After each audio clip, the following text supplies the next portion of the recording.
காரைக்காலில் மாவட்ட அளவிலான அறிவியல் கண்காட்சியினை புதுச்சேரி குடிமைப்பொருள் வழங்கல் அமைச்சர் திருமுருகன் துவக்கி வைத்தார். கண்காட்சியில் கருவிழி படலம், கைரேகை மூலமாக வாக்குப்பதிவு செய்யக்கூடிய வகையிலான மின்னணு வாக்குப்பதிவு இயந்திரம் காண்போரை கவர்ந்தது.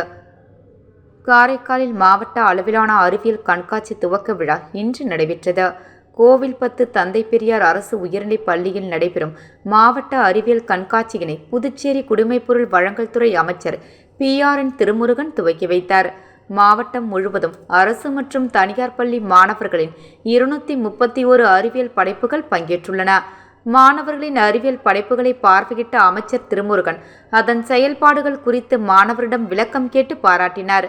அறிவியல் தொழில்நுட்பத்தின் வளர்ச்சிகள் எனும் தலைப்பின் கீழ்நீர் மேலாண்மை, தூய்மை மற்றும் சுகாதாரம், எதிர்கால போக்குவரத்து மற்றும் தொழில்நுட்பம், சுற்றுச்சூழல் பாதுகாப்பு, கணிதம் உட்பட பல்வேறு உபதலைகளின் கீழ் அறிவியல் படைப்புகள் அமைக்கப்பட்டுள்ளன.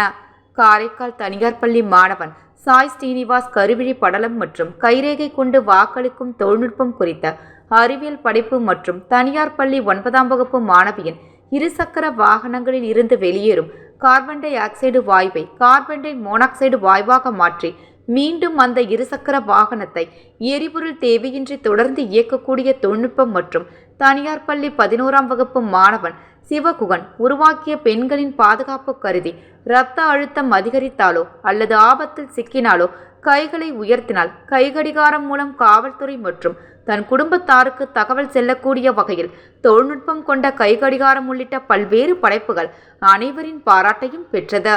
விழாவில் மாவட்ட ஆட்சியர் மணிகண்டன், புதுச்சேரி கல்வித்துறை இணை இயக்குனர் மற்றும் முதன்மை கல்வி அதிகாரி விஜய மோகனா உள்ளிட்ட பலர் கலந்து கொண்டனர்.